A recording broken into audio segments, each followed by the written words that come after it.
But இந்த தேவனுடைய ராஜ்யம் ஸ்தாபிக்கப்படுவதற்கு ஒருவன் தடைக்கல்லாக இருக்கிறான், அவன்தான் அந்தி கிறிஸ்து.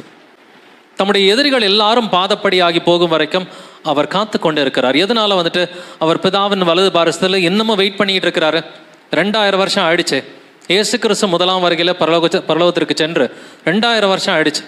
ஏன் இன்னும் அவர் வரமாட்டேங்கிறாருன்னு பார்த்தீங்கன்னா, தம்முடைய எதிரிகள் பாதப்படியாகி போகும் வரைக்கும் அவர் காத்து கொண்டு இருக்கிறார். அப்போ அவருடைய எதிரியில் வந்துட்டு நம்பர் 1 வந்துட்டு பிசாசு. அந்த பிசாசு யாருக்குள்ள இருந்து செயல்படுவான்? அவன் செயல்படுகிறது அந்தி கிறிஸ்துவுக்குள்ளார இருந்து செயல்படுகிறான். எப்படி இயேசு கிறிஸ்து அவருடைய பிள்ளைகளுக்குள்ளார இருந்து செயல்படுகிறாரோ அதே போல பிசாசும் வந்துட்டு அவனும் ஒரு ஆவியாகத்தான் இருக்கிறான். பிசாசும் ஆவிதான், அவனும் அந்தி கிறிஸ்துவுக்குள்ளார இருந்து செயல்படுவான் என்று வேதம் சொல்கிறது.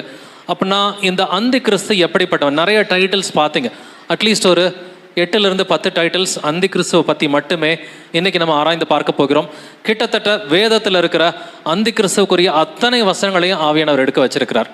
பட் இந்த அந்தி கிறிஸ்து யார் என்று அநேகருக்கு அநேக கற்பனைகள் இருக்கும். ஸோ ஒருத்தர் என்ன நினைப்பாரு, இவர் ஒரு பெரிய கார்பரேட் லீடராக இருப்பாருன்னு ஒருத்தர் சொல்கிறார். இன்னொரு போதகர் என்ன சொல்கிறாரு, இவர் வந்துட்டு ஒரு பெரிய அரசியல் தலைவராக இருப்பாருன்னு சொல்லி இன்னொருத்தர் சொல்லலாம். பட் கர்த்தர் இந்த அந்தி கிறிஸ்துவை பற்றி பல வடிவங்களில் எழுதி வைத்திருக்கிறார். இந்த அந்தி கிறிஸ்துவை பற்றி பழைய ஏற்பாட்டிலே தானியேலுக்கு சொல்லப்பட்ட தீர்க்க தரிசனம் தான், அவன் ஒரு சின்ன கொம்பு போல இருப்பான், லிட்டில் ஹார்ன் என்று எழுதியிருக்கிறது. இந்த சின்ன கொம்பை பற்றி, லிட்டில் ஹார்னை பற்றி நம்ம தானியேல் 7ஆம் அதிகாரத்தில் வாசிக்கிறோம். பட் தானியேலுக்கு 7ஆம் அதிகாரத்தில் சொப்பனங்களை கர்த்தர் கொடுக்குறார். அதே போல சொப்பனங்கள் அதுக்கு முன்னாடியே ராஜா நேபுகாத் நேச்சருக்கு, பாபிலோன் நாட்டு ராஜா நேபுகாத் நேச்சாருக்கு கர்த்தர் சில சொப்பனங்களை தானியேல் 2ஆம் அதிகாரத்தில் கொடுத்துருக்கிறாரு. இப்பொழுது நாம் ஆராய்ந்து பார்க்க போகிறது இந்த தானியேல் 2ஆம் அதிகாரமும் தானியேல் 7ஆம் அதிகாரமும் ஆராய்ந்து பார்த்து அந்தி கிறிஸ்து யார், இந்த சின்ன கொம்பு யார் என்பதை வந்துட்டு நம்ம கர்த்தருடைய கிருபையோடு நம்ம தெரிஞ்சுக்க போகிறோம். அதில் முதல் விஷயம், ராஜா நேபுகாத் நேச்சர் யார்? பாபிலோன் நாட்டில் இருந்த மகாராஜா என்று எழுதியிருக்கிறது. அவனுக்கு தானியேல் 2ஆம் அதிகாரத்தில் அடுத்த எதிர்காலத்தில் ஃபியூச்சரில் நடக்க போகிற தீர்க்க தரிசனங்களை குறித்து கர்த்தர் சொப்பனங்களை கொடுக்கிறார். ஸோ அந்த சொப்பனம் எப்படி இருந்தது அப்படின்றத நாம் கொஞ்சம் தெரிஞ்சுக்கணும். தானியேல் 2ஆம் அதிகாரம் முதல் வசனம் வாசிக்கலாம். தானியேல் 2:1. நேபுகாத் நேச்சார் ராஜ்யபாரம் பண்ணும் 2ஆம் வருஷத்திலே நேபுகாத் நேச்சார் சொப்பனங்களை கண்டான். அதனாலே அவனுடைய ஆவி கலங்கி அவனுடைய நித்திரை கலைந்தது. நேபுகாத் நேச்சார் சொப்பனங்களை கண்டான். எந்த வருஷம்? 2ஆம் வருஷத்துல என்று எழுதியிருக்கிறது இல்லைங்களா? ஆண்டவர் டைமிங்கில் ரொம்ப பர்ஃபெக்டாக இருப்பாருங்க. நான் காலங்களை அவர்தான் மாற்றுகிறார் என்று தானியேல் புத்தகத்தில் எழுதியிருக்கிறது. ஸோ 2ஆம் வருஷத்திலே நேபுகாத் நேச்சார் சொப்பனங்களை கண்டான். அதனாலே அவனுடைய ஆவி கலங்கி அவனுடைய நித்திரை கலைந்தது. ஏன்னா அவன் சொப்பனத்தையும் மறந்துட்டான் இல்லைங்களா? மறந்துட்டு எனக்கு சொப்பனத்தையும் சொல்லணும், அந்த அர்த்தத்தையும் சொல்லணும்னு சொல்லி கர்த்தர் கடைசியாக தானியேல் மூலமாக அந்த சொப்பனத்தையும் அந்த அர்த்தத்தையும் கர்த்தர் வெளிப்படுத்துகிறார். அந்த சொப்பனம் எப்படி இருந்தது நம்ம தெரிஞ்சுக்கிறதுக்கு ஒரு 3 வசனங்களை 2 ஸ்லைடில் வாசிக்க போகிறோம். தானியேல் 2ஆம் அதிகாரம் வசனங்கள் 31 முதல் 33 வரை. தானியேல் சாப்டர் 2 verses 31 to 33. ராஜாவே, நீர் ஒரு பெரிய சிலையை கண்டீர். அந்த பெரிய சிலை மிகுந்த பிரகாசம் உள்ளதாய் இருந்தது. அது உமக்கு எதிரே நின்றது. அதன் ரூபம் பயங்கரமாய் இருந்தது. அந்த சிலையின் தலை பசும்பொன்னும், அதன் மார்பும் அதன் புயங்களும் வெள்ளியும், அதன் வயிறும் அதன் தொடையும் வெண்கலமும், அதன் கால்கள் இரும்பும், அதன் பாதங்கள் பாதி இரும்பும் பாதி களிமண்ணுமாய் இருந்தது. ராஜாவே, நீர் ஒரு பெரிய சிலையை கண்டீர். ஸோ ராஜா பார்த்தது என்னது? ஒரு பெரிய சிலையாக இருந்தது. அந்த சிலை எப்படி இருந்துச்சு? அந்த சிலையின் தலை வந்துட்டு பசும்பொன், அதாவது gold. So gold of head. So அந்த தலை வந்துட்டு அது கோல்டாக இருந்துச்சு. அதன் மார்பும் அதன் புயங்களும் வெள்ளி, சில்வராக வந்துட்டு இருந்துச்சு. அதன் வயிறும் அதன் தொடையும் வெண்கலம், அதன் கால்கள் இரும்பும், அதன் பாதங்கள் பாதி இரும்பும் பாதி களிமண்ணுமாய் இருந்தது. கிட்டத்தட்ட அந்த சிலை இப்படி தான் வந்துட்டு இருந்திருக்கும். இந்த சிலையில் பார்த்தீங்கன்னாக்க தலை வந்து இட்ஸ் மேட் ஆஃப் கோல்டு இல்லைங்களா? அடுத்து அதனுடைய செஸ்ட் வந்துட்டு சில்வர். அடுத்து நமக்கு 3வது பார்த்தீங்கன்னா வெண்கலமாக இருக்கிறது. 4வது கால்கள், 2 கால்கள் இருக்குது. அதை மட்டும் நீங்கள் புரிஞ்சுக்கணும். ஏன்னா அந்த 2 கால்களும் 2 ஒரே விதமான ராஜ்யங்களை வெளிப்படுத்துகிறது. தலை ஒன்று தான், மார்பு பகுதி ஒன்று தான், இடுப்பு பகுதி ஒன்று தான். பட் கால்கள் மட்டும் 2ஆக இருக்குது. 2மே ஒரே டைப் ஆஃப் மெட்டல், அது இரும்பாக இருக்குது.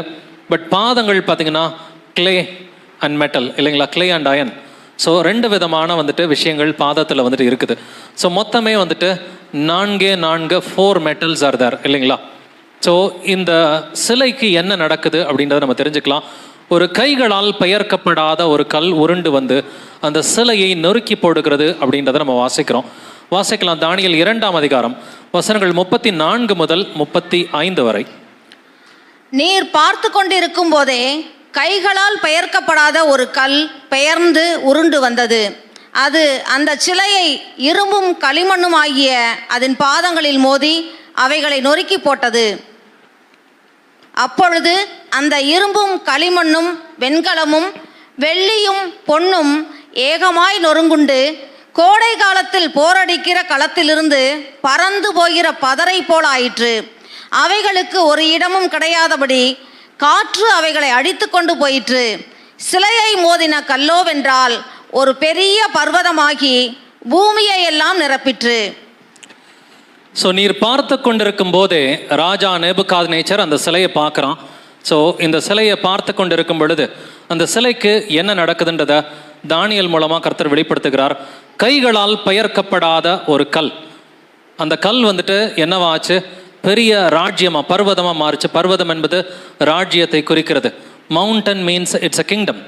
மவுண்டன் பர்வதம் என்றால் அது ஒரு ராஜ்யம் என்று வேதத்தில் எழுதியிருக்கிறது. அதற்கான வசனங்கள் எல்லாம் நம்ம ஆராய்ந்து பார்க்க போகிறோம்.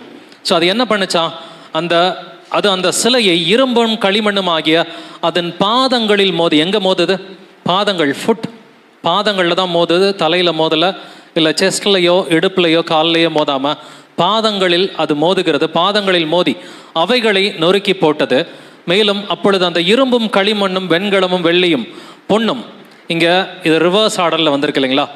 இரும்பும் களிமண்ணும் வெண்கலமும் வெள்ளியும் பொன்னும் ரிவர்ஸ் ஆர்டரில் வந்து ஏகமாய் நொறுங்குண்டு, எல்லாமே நொறுங்குண்டு கோடை காலத்தில் போரடிக்கிற களத்திலிருந்து பறந்து போகிற பதரை போல் ஆயிற்று. அவைகளுக்கு ஒரு இடமும் கிடையாதபடி காற்று அவைகளை அடித்து கொண்டு போயிற்று. சிலையை மோதின கல்லோவென்றால் ஒரு பெரிய பர்வதமாகி பூமி எல்லாம் நிரப்பிற்று. இது தேவனுடைய ராஜ்யத்தை குறிக்கிறது. சிலையை மோதின கல் பூமி எல்லாம் நிரப்பிற்று.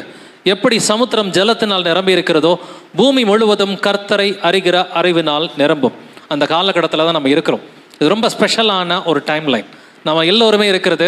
ஸோ வெளிப்படுத்தின விசேஷம் வாசிக்கிறது மட்டும் இது பெரிய ஆசீர்வாதம் இல்லை. வெளிப்படுத்தின விசேஷத்தை புரிஞ்சுக்கிறது மட்டும் பெரிய ஆசீர்வாதம் இல்லை. நம்ம வாழ்கிற காலகட்டமே இது பெரிய ஆசீர்வாதமான காலகட்டம் தான். நீங்கள் பைபிள் வாசிக்கும் பொழுது 1ஆம் வருகையில் வாழ்ந்தவங்களை பார்க்கும் பொழுது இவர்கள் பாக்கியவான்கள் என்று நீங்கள் நினச்சிருப்பீங்க இல்லைங்களா? அப்படின்னாக்க நாமளும் பாக்கியவான்களை தான் இருக்கிறோம். ப்ரொவைடட் நம்ம நல்லா கீழ்ப்படிஞ்சு கர்த்தருடைய 2ஆம் வருகையின் பொழுது அப்பொழுது உயிரோடு இருக்கும் நாமும் கர்த்தருக்கு மேகத்தின் மேல் எதிர்கொண்டு போவோம் என்று வேதம் சொல்கிறது இல்லைங்களா? அப்படின்னா இதுவுமே ஒரு ரொம்ப ஸ்பெஷலான ஒரு காலகட்டமாக இருக்கிறது. சிலையை மோதின கல்லோவென்றால் ஒரு பெரிய பர்வதமாகி பூமி எல்லாம் நிரப்பிற்று. இது தேவனுடைய ராஜ்யத்தை குறிக்கிறது.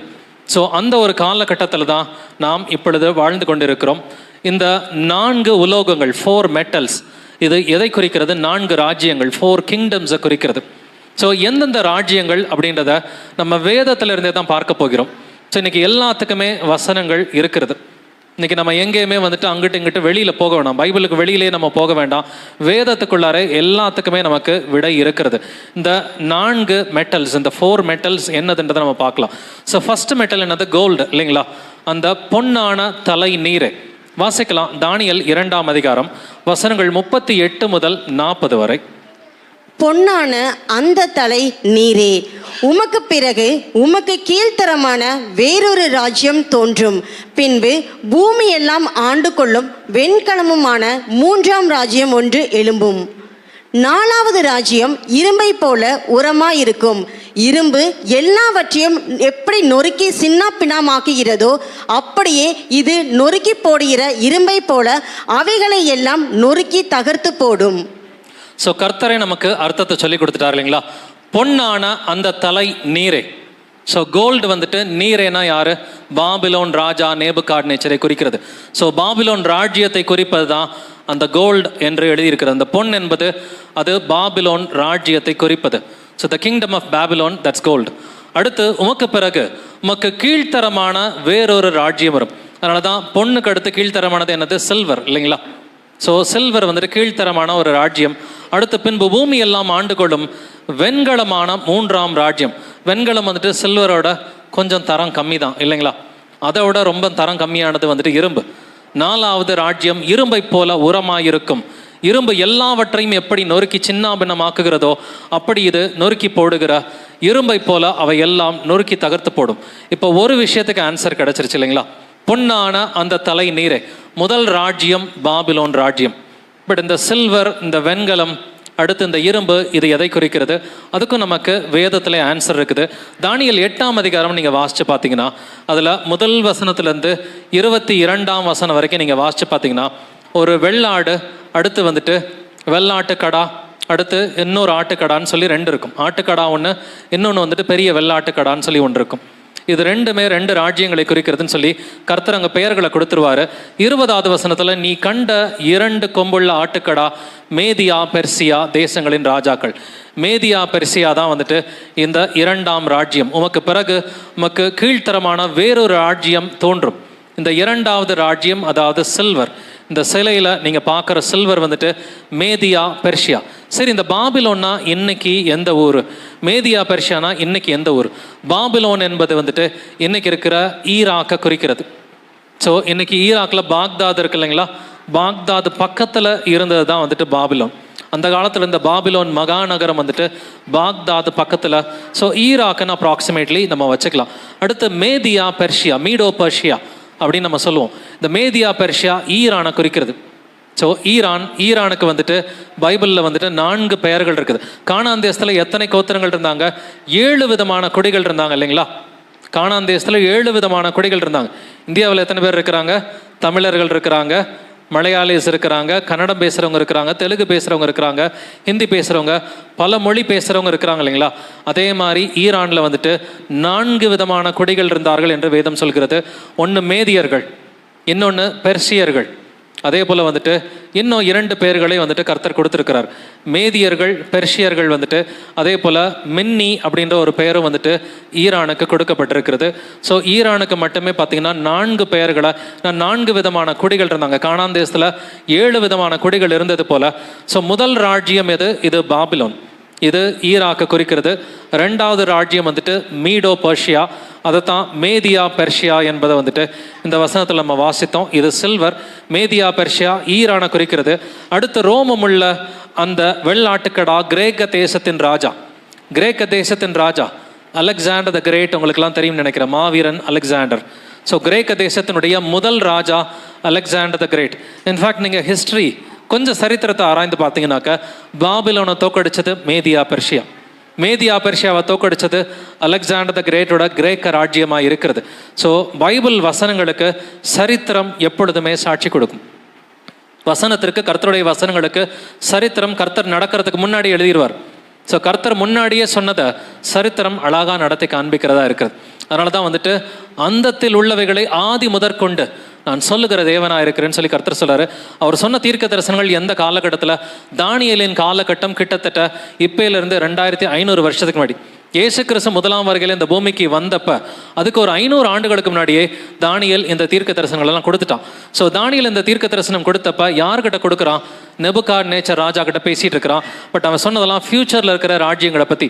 ஸோ 3வது ராஜ்யம் வந்துட்டு இது கிரேக்க தேசத்தின் ராஜா, அதன் அந்த விசேஷித்த கொம்பு, அந்த பெரிய கொம்பு, அதன் 1ஆம் ராஜா.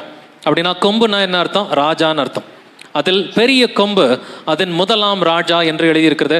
பைபிளில் வந்துட்டு உங்களுக்கு இப்படி தான் சிம்பாலிக்காக தான் கர்த்தர் எழுதியிருப்பார். குறிப்பாக தானியேல் புஸ்தகத்திலையும் வெளிப்படுத்தின விஷயத்துலையும் சிம்பாலிக்காக வந்துட்டு பேரபிள்ஸ், ஓமைகள் சொல்கிறது போல தான் கொம்புனாக்க ராஜா, அதே போல் ராஜ்யம் என்றால் மிருகம் அப்படின்னு சொல்லி கர்த்தர் சிம்பாலிக்காக தான் ஓமைகளை சொல்கிறது போல தான் எழுதி வச்சிருக்கிறார்.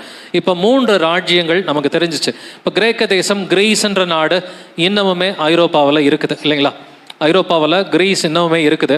பட் இந்த 4ஆம் ராஜ்யம் எது? அதை பற்றி நம்ம புதிய ஏற்பாட்டில் வாசிக்கிறோம். லூக்கா 2ஆம் அதிகாரம் 1 வசனம் நீங்கள் வாசிக்கும் பொழுது, அந்நாட்களில் உலகமெங்கும் குடிமதிப்பு எழுதப்பட வேண்டும் என்று அகஸ்தராயனால் கட்டளை பிறந்தது. யார் இந்த அகஸ்தராயன்? Augustus Caesar. அகஸ்டஸ் சீசர் எந்த ராஜ்யத்தை சார்ந்தவன்? ரோம ராஜ்யத்தை சார்ந்தவன். ரோம ராஜ்யம் தான் இயேசு கிறிஸ்துவின் காலகட்டத்தில் இருந்தது. இயேசுவை சிலுவையில் அடித்தது யாருங்க? ரோம ராஜ்யத்தின் சிப்பாய்கள். ஸோ ரோம ராஜ்யத்தின் சிப்பாய்கள் தான் இயேசு கிறிஸ்துவை சிலுவையில் அறைகிறார்கள். ஸோ இந்த ரோம ராஜ்யம் தான் 4வது ராஜ்யம். பட் 5வது ஒன்று, பாதங்களில் களிமண் இருக்குது அப்படின்னு சொல்லி பார்த்தோம் இல்லைங்களா. களிமண் என்பது யாரை குறிக்கிறது?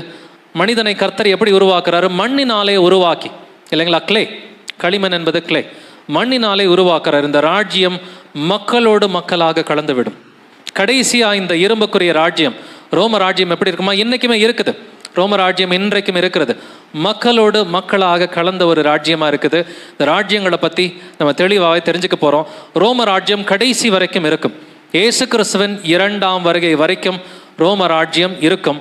பட் அதனுடைய ஃபார்ம் கொஞ்சம் டிஃப்ரெண்ட்டாக மாறிக்கிட்டே இருக்கும். ஸோ ஒரு சின்ன ரீகேப் மட்டும் நம்ம பண்ணிடலாம். இந்த 4 உலோகங்கள் எதை குறிக்கிறது? ஸோ தங்கம், வெள்ளி, வெண்கலம், இரும்பு, இந்த 4 மெட்டல்ஸை பார்த்தோம். இது இந்த 4 ராஜ்யங்கள், பாபிலோன், மேதியா, பெர்ஷியா, கிரீஸ், ரோம ராஜ்யம். ரோம ராஜ்யம்னா இன்னைக்கு எதுங்க? இன்னைக்கு இருக்கிற மேற்கு ஐரோப்பா, வெஸ்டர்ன் யூரோப். வெஸ்டர்ன் யூரோப் தான் வந்துட்டு மேற்கு ஐரோப்பாவாக இருக்கிறது. ஸோ ஐரோப்பாவில் இருந்த ராஜ்யம். ஸோ எப்பப்பெல்லாம் நம்ம ரோம ராஜ்யம்னு சொல்லி இந்த 2 நாட்களில் பேசுகிறோமோ, ரோமன் எம்பையர் அப்படின்னு பேசுகிறோமோ, நீங்கள் யூரோப்புன்னு சொல்லி ஞாபகம் வச்சுக்கோங்க. ஐரோப்பாவை தான் அது குறிக்கிறதா இருக்கிறது. இதற்குரிய ரெஃபரன்ஸ் வேர்சஸ் எல்லாமே நம்ம பார்த்துட்டோம் இல்லைங்களா. பட் இதே போல் ஒரு சொப்பனம், இது யாருக்கு வந்த சொப்பனம்? இது ராஜா நேபுகாத்நேச்சாருக்கு வந்த சொப்பனம். இதே போல் ஒரு சொப்பனத்தை டபுள் கன்ஃபர்மேஷன் கர்த்தர் வழக்கமாகவே கொடுப்பார்.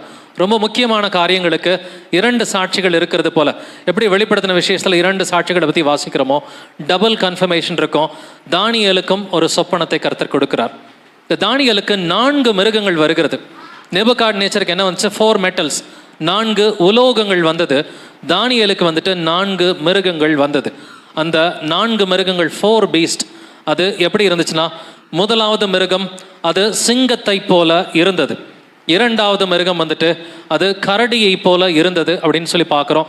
3வது மிருகம் அது சிவிங்கி, லெப்பர்டை போல வந்துட்டு இருந்துச்சு. 4வது மிருகம், அதுக்கு பேர் வந்துட்டு டேனியல் கொடுக்கல, ஏன்னா டேனியலுக்கு பேர் சொல்ல தெரில. இட்ஸ் அ டெரிபிள் பீஸ்ட், அது ரொம்ப பயங்கரமாக இருந்துச்சு அப்படின்னு சொல்லி சிம்பிளாக முடிச்சிடறாரு. பட் ஜான் தான் அதுக்கு பேர் சொல்கிறார் புதிய ஏற்பாட்டில். புதிய ஏற்பாட்டில் வந்துட்டு யோவான் தான் வெளிப்படுத்தின விஷயத்தில். ஸோ இந்த 4 மிருகங்கள், லயன், பேர், leopard and terrible Beast.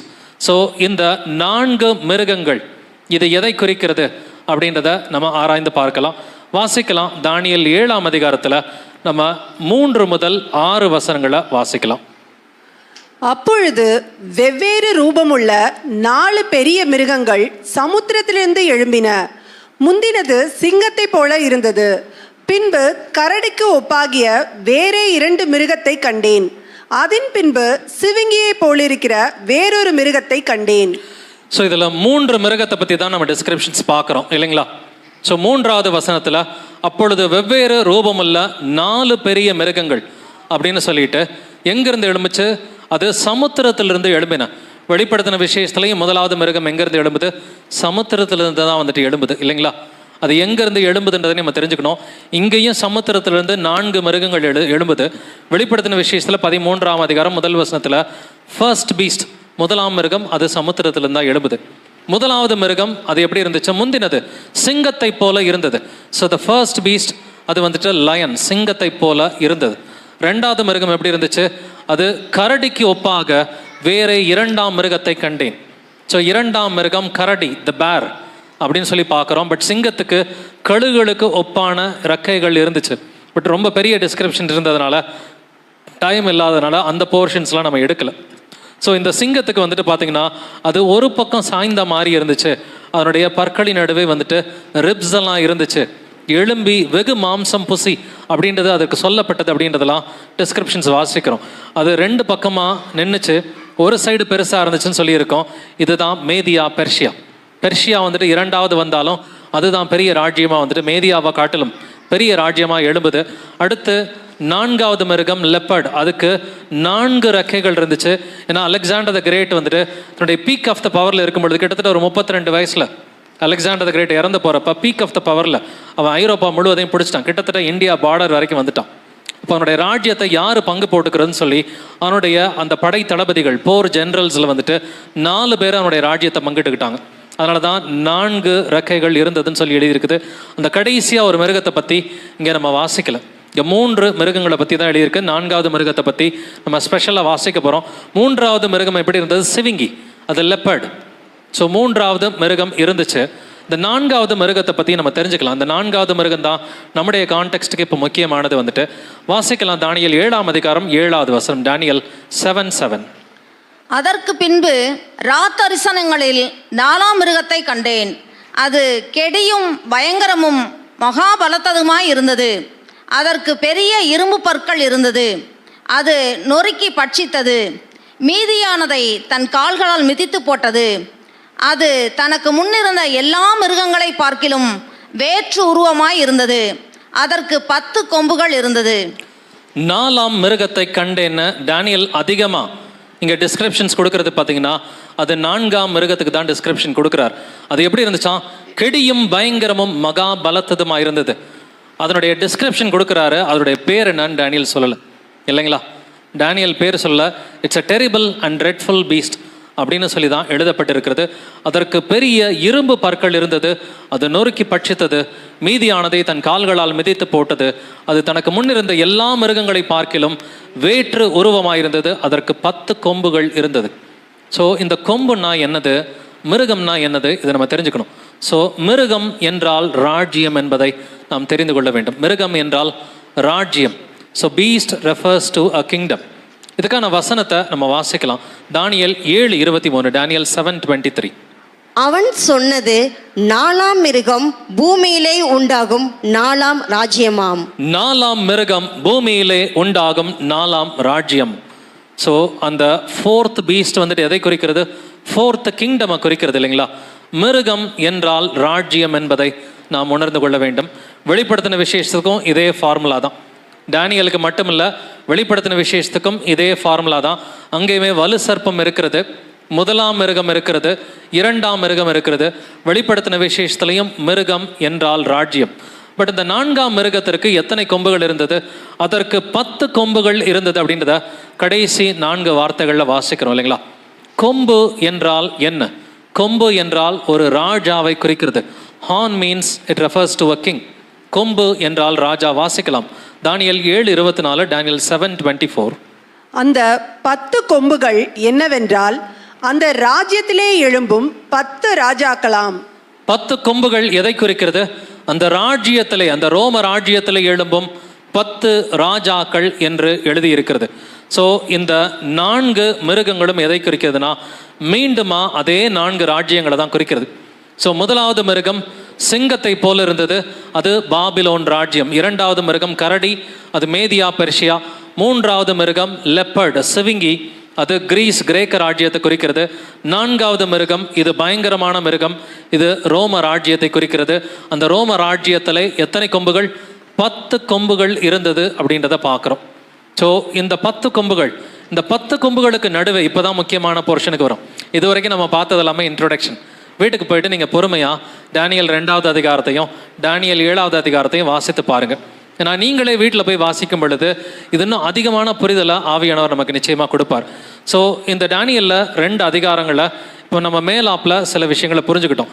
But குறிப்பாக இதில் வந்துட்டு 7ஆம் அதிகாரத்தில் இருக்கிற அந்த சின்ன கொம்பு, 10 கொம்புகளுக்கு நடுவில் 11வது கொம்பு ஒன்று எழும்புகிறது. இவன் தான் அந்தி கிறிஸ்துவனுடைய அடையாளத்தோடு இருக்கிறவன், இந்த லிட்டில் ஹார்ன். இவனுக்கு தான் அந்தி கிறிஸ்துவனுடைய எல்லா அடையாளங்களும் இருக்கிறது. ஸோ இந்த சின்ன கொம்பு எப்படி இருந்தான்றதை நம்ம வாசிக்கலாம். தானியேல் 7ஆம் அதிகாரத்தில் 8வது வசனமும் 11வது வசனம் 2 வசனங்களை வாசிப்போம். அந்த கொம்புகளை நான் கவனித்திருக்கையில் இதோ அவைகளுக்கு இடையிலே வேறொரு சின்ன கொம்பு எழும்பிற்று. அதற்கு முன்பாக முந்தின கொம்புகளில் 3 பிடுங்கப்பட்டது. இதோ அந்த கொம்பிலே மனுஷ கண்களுக்கு ஒப்பான கண்களும் பெருமையானவைகளை பேசும் வாயும் இருந்தது. அப்பொழுது நான் பார்த்து கொண்டிருந்தேன். நான் பார்த்து கொண்டிருக்கையில் அந்த கொம்பு பெருமையான பேச்சுக்களை பேசினது நிமித்தம் அந்த மிருகம் கொலை செய்யப்பட்டது. அதன் உடல் அழிக்கப்பட்டு எரிகிற அக்கினிக்கு ஒப்பு கொடுக்கப்பட்டது. ஆமென். இந்த சின்ன கொம்பை பற்றி கொஞ்சம் நல்லாவே நம்ம டீட்டெயில்ஸ் தெரிஞ்சுக்கலாம். அந்த கொம்புகளை நான் கவனித்திருக்கேன். எந்த கொம்புகளை? அந்த 10 கொம்புகளை வந்துட்டு தானியேல் கவனித்திருக்கும் பொழுது இதோ அவைகளுக்கு இடையிலே வேறொரு சின்ன கொம்பு எழும்பிற்று. இடையிலேனாக்கா 11வது கொம்பா எழும்புறது தான் வந்துட்டு இந்த சின்ன கொம்பு. இடையிலே ஒரு சின்ன கொம்பு எழும்பிற்று. அதற்கு முன்பாக முந்தின கொம்புகளில் 3 பிடுங்கப்பட்டது. இந்த சின்ன கொம்பு என்ன பண்ணுதான்? 3 கொம்புகளை, கொம்பு என்றால் ராஜான்னு பார்த்தோம். 11வது ராஜா எழும்புறான். அவன் ஏற்கனவே இருந்து எஸ்டாப்ளிஷ் ஆயிருந்த அந்த 3 ராஜாக்களை பிடுங்கி போடுறான்றதை பார்க்குறோம். இதோ அந்த கொம்பிலே மனுஷ கண்களுக்கு ஒப்பான கண்களும் பெருமையானவைகளை பேசும் வாயும் இருந்தது. இங்கே பெருமையானவைகள் என்பது வெளிப்படுத்தின விஷயத்தில் தூஷணங்கள் என்று எழுதியிருக்குது. அவன் தேவனுக்கு விரோதமாக தூஷணங்களை பேசுகிறவனாய் இருப்பான் என்றும் எழுதியிருக்கிறது. அப்பொழுது நான் பார்த்து கொண்டிருந்தேன். நான் பார்த்து கொண்டிருக்கையில் அந்த கொம்பு பெருமையான பேச்சுக்களை பேசினது நிமித்தம் அந்த மிருகம் கொலை செய்யப்பட்டது. இதை கவனிக்க வேண்டிய விஷயம் பிரதர்ஸ் அண்ட் சிஸ்டர்ஸ். அந்த கொம்பு, அந்த மிருகத்தின் மேலே எத்தனை கொம்பு இருக்கு? 10 + 1 11 இல்லைங்களா? அந்த கொம்பு வந்துட்டு பெருமையான பேச்சுக்களை பேசினது நிமித்தம் கர்த்தர் யாரை கொலை செய்கிறார்? அந்த மிருகத்தையே, அந்த ராஜ்யத்தையே கர்த்தர் கொலை செய்கிறார். அந்த கடைசி ராஜ்யம், ரோம ராஜ்யம், அது கொலை செய்யப்படுகிறது அப்படிங்கிறதை நம்ம பார்க்குறோம். அதன் உடல் அழிக்கப்பட்டு எரிகிற அக்கினிக்கு ஒப்பு கொடுக்கப்பட்டது. ரோம ராஜ்யத்தின் அழிவு இது நெருப்பினால இருக்கும்ன்றதை கர்த்தர் இங்கவே எழுதி வைத்திருக்கிறார். அந்த சின்ன கொம்பு அந்திகிறிஸ்து எங்கேருந்து எழும்புவான்? ரோம ராஜ்யத்திலிருந்து தான் எழும்பணும் அப்படின்றதை நம்ம பார்க்குறோம். ஏன்னா அந்த 11 கொம்புகள், அந்த 10 கொம்புகளுக்கு நடுவில், அவர்களுக்கு இடையிலை என்பதை நம்ம பார்க்குறோம் இல்லைங்களா? அப்படின்னா இந்த டிஸ்கிரிப்ஷன் இன்னும் கொஞ்சம் ஆழமாக நம்ம தெரிஞ்சுக்கலாம். தானியேல் 7ஆம் அதிகாரத்தில் 24, 25 2 வசனங்களை வாசிப்போம். அந்த 10 கொம்புகள் என்னவென்றால், அந்த ராஜ்யத்திலே எழும்பும் 10 ராஜாக்களாம். அவர்களுக்கு பின்பு வேறொருவன் எழும்புவான். அவன் முந்தினவர்களை பார்க்கிலும் வேறாயிருந்து 3 ராஜாக்களை தாழ்த்தி போட்டு உன்னதமானவருக்கு விரோதமாக வார்த்தைகளை பேசி உன்னதமானவருடைய பரிசுத்தவான்களை ஒடுக்கி காலங்களையும் பிரமாணங்களையும் மாற்ற நினைப்பான். அவர்கள் ஒரு காலமும் காலங்களும் அரைக்காலமும் செல்லும் மட்டும் அவன் கையில் ஒப்பு கொடுக்கப்படுவார்கள். அந்த 10 கொம்புகள் என்னவென்றால், அந்த ராஜ்யத்தில் எழும்பும் 10 ராஜாக்களம். 10 கொம்புகள் என்பது 10 ராஜாக்களை குறிப்பது. ஸோ இந்த 4ஆம் மிருகம் எந்த ராஜ்யம்? ரோம ராஜ்யம். இந்த ரோம ராஜ்யம் உடைந்து போகும் பொழுது 10 நாடுகளாக, 10 ராஜாக்களாக இவர்கள் பிரிந்து போவார்கள். அந்த 10 நாடுகள் நடுவே சின்ன கொம்பு என்கிற ஒரு அந்திகிறிஸ்துவின் ராஜா, அந்திகிறிஸ்துவின் ராஜ்யம் எழும்பும். அந்த அந்திகிறிஸ்துவின் ராஜ்யம் வந்துட்டு எப்படி இருக்கும்ன்றதை நம்ம வாசித்தோம். அவர்களுக்கு பின்பு வேறொருவன் எழும்புவான். அவன் முந்தினவர்களை பார்க்கிலும் வேறாயிருந்து, he'll be different from others. இந்த சின்ன கொம்பு இருக்கிறான் இல்லைங்களா, அவன் ரொம்ப வேறுபட்டவனாக இருப்பான். 3 ராஜாக்களை தாழ்த்தி போட்டு ஏற்கனவே இருக்கிற 3 ராஜ்யங்களை அவன் அழிச்சிருவான்னு சொல்லி எழுதியிருக்குது. உன்னதமானவருக்கு விரோதமாக வார்த்தைகளை பேசி, அந்த பெருமையான வார்த்தைகள்னு படித்தோம் இல்லைங்களா, உன்னதமானவர் இயேசு கிறிஸ்துவுக்கு விரோதமான வார்த்தைகளை பேசி உன்னதமானவருடைய பரிசுத்தவான்களை ஒடுக்கி காலங்களையும் பிரமாணங்களையும் மாற்ற நினைப்பான். காலங்கள்னா என்னது? கேலண்டர். பிரமாணங்கள் என்பது கர்த்தருடைய கற்பனைகள். கர்த்தருடைய கற்பனைகளையும் மாற்றுவான், கேலண்டரையும் மாற்றுவான்னு சொல்லி எழுதியிருக்குது. அவர்கள் ஒரு காலமும் காலங்களும் அரைக்காலம் செல்லும் மட்டும் அவன் கையில் ஒப்பு கொடுக்கப்படுவார்கள். 1260 ஆண்டுகள். இந்த ஃபார்முலா எப்படின்றத நம்ம தெரிஞ்சுக்கலாம். ஸோ இப்போதைக்கு நமக்கு ஃபவுண்டேஷன் வந்துருச்சு. இந்த சின்ன கொம்பு யார், எந்த ராஜ்யத்துலேருந்து எழும்புவான், இந்த ஃபவுண்டேஷன் வந்துருச்சு. இப்போ அடுத்த ஒரு 15 மினிட்ஸ் இங்கே மட்டும் நீங்கள் கவனிச்சிங்கன்னா போதும். நம்ம வசனங்கள் அவ்வளவா அதிகமாக வாசிக்க போகிறதில்ல. அடுத்த ஒரு 10 to 15 நிமிஷம் இந்த சின்ன கொம்பு யாருன்றதுக்கு நம்ம 10 அடையாளங்கள் பார்க்க போகிறோம். 1, 2 இல்லை பிரதர்ஸ் அண்ட் சிஸ்டர்ஸ். பைபிளில் 2, 3 சாட்சிகள் இருந்தால் போதும். நாம் இன்றைக்கி அந்தி கிறிஸ்தவுக்குன்னு பார்க்க போகிற அடையாளங்கள் குறைஞ்சபட்சம் 30, 40, 50 அடையாளங்கள் இருக்கும். 1, 2 கிடையாது. 30, 40, 50 அடையாளங்கள் பார்க்க போகிறோம். அதில் நெக்ஸ்ட்டு ஒரு 10 நிமிஷத்தில் மட்டும் ஒரு 10 அடையாளங்களை பார்க்க போகிறோம். நல்லா இதை மட்டும் கொஞ்சம் கவனமாக வந்துட்டு பாருங்கள்.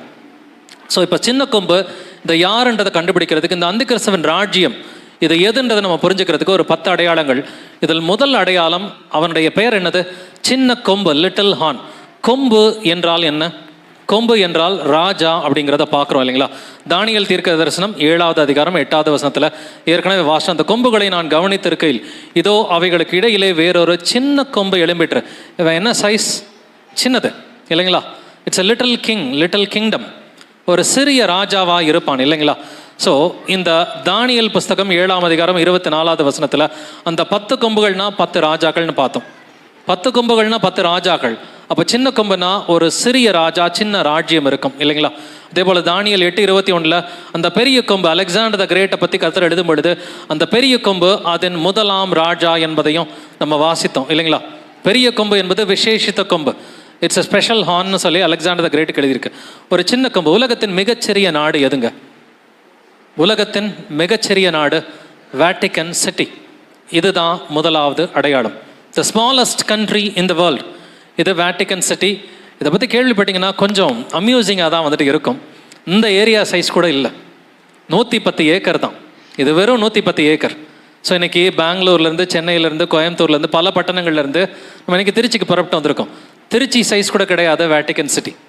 இன்றைக்கி திருச்சியில் இருக்கிற ஒரு 110 ஏக்கர் ஒரு சின்னோண்டு பகுதி தான். இது எங்கே இருக்குது? ரோமுக்குள்ளார இருக்குது. ரோம் எங்கே இருக்குது? இட்டாலியில் இருக்குது. இட்டாலி எங்கே இருக்குது? ஐரோப்பாவுக்குள்ளார இருக்குது. ஐரோப்பாவில் இருக்கிற ஒரு முக்கியமான நாடு தான் இட்டாலி. அந்த இத்தாலி நாட்டில் இருக்கிற அதனுடைய கேபிட்டல் இது ரோம் நகரம்.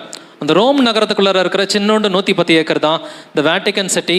பட் இது தனி நாடாக அறிவிக்கப்பட்டது 1929, 1929, 1929 த லேட்ரன் ட்ரீட்டி அப்படின்றத ஒன்று சைன் பண்ணி இதை கொடுத்தது யாருன்னு பார்த்தீங்கன்னா ஒரு பெரிய சர்வாதிகாரி, முசோலினி. கேள்விப்பட்டிருக்கீங்களா? ஹிட்லருடைய ஃப்ரெண்டு. ஹிட்லர் வந்துட்டு ஜெர்மனியில் சர்வாதிகாரியாக இருந்தான். ஸோ ஹிட்லருடைய ஃப்ரெண்டு வந்துட்டு முசோலினி. இந்த முசோலினி மூலமாக கொடுக்கப்பட்ட இந்த நாடு தான் வந்துட்டு வேட்டிக்கன் சிட்டி. ஸோ இந்த சின்ன கொம்பு என்பது எதை குறிக்கிறது? இந்த சின்ன கொம்பு வந்துட்டு the smallest kingdom. The smallest kingdom, அந்த சின்ன நாடு எது? Vatican city. இது முதல் அடையாளம். இரண்டாவது அடையாளம், இந்த கொம்பு எங்கே எழும்பியது? அவைகளுக்கு இடையே. ஸோ இட்ஸ் அமங் தம், இல்லைங்களா? அந்த 10 கொம்புகளுக்கு நடுவே தான் இது எழும்பியது, இல்லைங்களா? அப்படின்னு நம்ம ஏற்கனவே வந்துட்டு வாசித்தோம். அவைகளுக்கு இடையே, தானியேல் 7:8, அவைகளுக்கு இடையே வேறொரு சின்ன கொம்பு எழும்பிட்டு. ஸோ இந்த 10 கொம்புகள் எங்கே இருக்கிற 10 ராஜாக்கள்? இது ரோம ராஜ்யத்தில் இருக்கிற 10 ராஜாக்கள், அதாவது ஐரோப்பா, இல்லைங்களா? அப்போ அந்திகிறிஸ்துவின் ராஜ்யத்தை எங்கே தேடணும்? இந்தியாவில் தேடுறதா? அமெரிக்காவில் தேடுறதா? ஆஸ்திரேலியாவில் தேடுறதா? இது ஐரோப்பாவில் மட்டும்தான் நாம் தேட வேண்டும். ஸோ ஐரோப்பாவில் இருக்கிற 10 கொம்புகள் ரோம ராஜ்யத்தில் உள்ள 10 ராஜ்யங்கள். இந்த 10 ராஜ்யங்களுடைய பெயர்கள் இங்கே கொடுக்கப்பட்டிருக்குது. இட்டலி தான் முதல் கொம்பு. நான் இட்டலிக்குள்ளார ரோம் இருக்குது, ரோமுக்குள்ளார வேட்டிக்கன் சிட்டி இருக்குது. ஸோ அந்த முதல் கொம்பு என்பது இட்டலி. ரெண்டாவது பிரான்ஸ், அடுத்து Germany, England, Spain, Portugal, Belgium, Austria பயங்கரமான கேத்தலிக் கண்ட்ரி. ஆஸ்திரியா, ஹங்கேரி தான் அந்த காலத்தில் வந்துட்டு ஃபர்ஸ்ட் வேர்ல்டு வாரில் 1914 ஆஸ்திரியா ஹங்கேரி இது ஒரே நாடாக இருந்தது. அதெல்லாம் ஜெர்மன் பிளட் ஓடுற ஒரு நாடு வந்துட்டு Austria, Switzerland and Netherlands. So அதில் 3 ராஜாக்களை தாழ்த்தி போட்டுட்டான். அதன் பிறகு அந்த 3 ராஜாக்கள் ரீப்ளேஸ் ஆகிட்டாங்க இந்த நாடுகள் மூலமாக. இதில் இருக்கிற முக்கியமான நாடுகள்னு பார்த்தீங்கன்னா Italy, France, Germany, England, Spain, Portugal, Belgium. இந்த 7 நாடுகள் தான் ரொம்ப முக்கியம். கீழே இருக்கிற 3 நாடுகளோட மேலே இருக்கிற 7 நாடுகள். இன்னைக்கு ஐரோப்பாவோட தலைநகரம் எது? பெல்ஜியம், இல்லைங்களா? யூரோப்பியன் யூனியனுடைய தலைநகரம் எது? பிரசல்ஸ் எங்கே இருக்குது? பெல்ஜியமில் வந்துட்டு இருக்குது. ஸோ பெல்ஜியம் ஒரு முக்கியமான ஒரு கொம்பாக இருக்கிறது. ஸோ இந்த 10 நாடுகள் தான் அந்த 10 கொம்புகள். அப்போ இந்த சின்ன கொம்பின் ராஜ்யத்தை எங்கே போய் தேடணும்? ஐரோப்பாவில் மட்டும்தான், யூரோப்பில் மட்டும்தான் நாம் தேட வேண்டும். அப்படின்னா இந்த வத்திக்கான் நகரம் எங்கெங்கே இருக்குது? இந்த வேட்டிக்கன் சிட்டி, வத்திக்கான் நகரம் ஐரோப்பாவில் தான் இருக்குது. ரெண்டாவது அடையாளமாக மேட்ச் ஆகுதா? Second identification mark. 2 அடையாளங்கள் வேட்டிக்கன் சிட்டிக்கு இது மேட்ச் ஆகுது. Vatican city it is not a city. அது தனி நகரம் அல்ல, அது தனி நாடு. ஈவன் அது சின்ன ஊராக இருந்தாலுமே வந்துட்டு 110 ஏக்கர் கொண்ட ஒரு சின்ன இடமா இருந்தாலும் அது தனி நாடாகத்தான் இருக்கிறது. மொத்தம் எத்தனை பேர் இருக்கிறாங்கன்னு தெரியுமா? வெறும் 500லேருந்து 1000 பேர் தான் இருப்பாங்க. 500லேருந்து 1000 பேர் இருக்கிறதுக்கு இதுக்கு ஒரு தனி நாடாக அறிவிக்கப்பட்டதன் காரணம் எதுனாக்க, போப்பை யாருமே அரெஸ்ட் பண்ணக்கூடாது. அந்த பொலிட்டிக்கல் இண்டெம்னிட்டி வந்துட்டு இருக்குது. ஸோ அந்த பொலிட்டிக்கல் இண்டெம்னிட்டி இருந்தாலும் எந்த ஊருக்கு போனாலும் ஒரு நாட்டினுடைய பிரதமரை அரெஸ்ட் பண்ணக்கூடாது, பிரசிடெண்ட்டையோ பிரதமரையோ. ஸோ வேட்டிக்கன் சிட்டியோட ராஜா யார்? போப்பு தான். வேட்டிக்கன் சிட்டியோட வந்துட்டு பிரதமர் யார்? போப்பு தான். எல்லாமே வந்துட்டு அங்கே போப்போட டெசிஷன்ஸ் தான். ஸோ இப்படி இருக்கிறப்ப இந்த வேட்டிக்கன் சிட்டிக்கு 2 அடையாளங்கள் ஒத்து போகுது. பட் இந்த 11வது கொம்பு, இந்த சின்ன கொம்பு எப்பொழுது எழும்பும்? அவர்களுக்கு பின்பு. இந்த 10 கொம்புகள் எஸ்டாப்ளிஷ் ஆன பிறகுதான் இந்த 11வது கொம்பு எழும்பும் என்றும் கர்த்தர் எழுதி வைத்திருக்கிறார். நம்ம ஏற்கனவே வாசித்தோம் தானியேல் 7:24. அவர்களுக்கு பின்பு வேறொருவன் எழும்புவான். அவர்களுக்கு பின்பு, ஆஃப்டர் தெம். அப்படின்னா இந்த 10 கொம்புகள் எப்பொழுது எழும்பியது? ஸோ இந்த ரோம ராஜ்யத்தினுடைய ஹிஸ்டரி பார்த்தீங்கன்னா, இயேசு கிறிஸ்து இந்த பூமியில் வந்தப்ப எந்த ராஜ்யம் இருந்தது? ரோம ராஜ்யம் தான் இருந்தது. அவர் முதலாம் வருகையில் இந்த பூமியில் வந்தப்போ ரோம ராஜ்யம் தான் இருந்துச்சு, இல்லைங்களா? ஸோ இயேசு கிறிஸ்து வந்தப்ப இவர் எங்களுக்கு ராஜா கிடையாது, சீசர் தான் எங்களுக்கு ராஜா, ராயனே எங்களுக்கு ராஜா என்று யூதர்கள் சொன்னாங்க. ராயன் என்றால் யார்? இது சீசரை குறிக்கிறது இல்லைங்களா? அகஸ்டஸ் சீசர், ஜூலியஸ் சீசர், இந்த மாதிரி நம்ம படிக்கிறோம். ஸோ கிட்டத்தட்ட கிமு 27 பிசி 27 பிசியிலிருந்து ஆரம்பித்து ரோம ராஜ்யத்தினுடைய ஹிஸ்ட்ரி இருக்குது. ஸோ ரோம ராஜ்யத்தினுடைய ஹிஸ்ட்ரி 27 பிசியிலேருந்து ஆரம்பிச்சிருக்குது. பட் அப்போ வந்துட்டு ஒரு நாடாக, அது ஒரு ராஜ்யமாக இருந்தது. இது 10 ராஜ்யங்களாக உடைந்தது எப்போன்னு பார்த்தீங்கன்னா கிபி 476 476 AD 476 ADயில் தான் வந்துட்டு வெஸ்டர்ன் ரோமன் எம்பையர் தகர்க்கப்பட்டது. வெஸ்டர்ன் ரோமன் எம்பையர், மேற்கத்திய ரோம ராஜ்யம், இது தகர்ந்து 10 நாடுகளாக உடைந்தது. இது யார் மூலமானு பார்த்தீங்கன்னா ஓடோயேசர் அப்படிங்கிற ஒரு ஜெர்மானிக் ட்ரைப் வந்துட்டு, அந்த ட்ரைபுடைய ராஜா. அந்த காலத்தில் நிறைய ஜெர்மானிக் ட்ரைப்ஸ் இருந்தாங்க, அவங்கெல்லாம் பார்பேரியன்ஸ்னு சொல்லுவாங்க.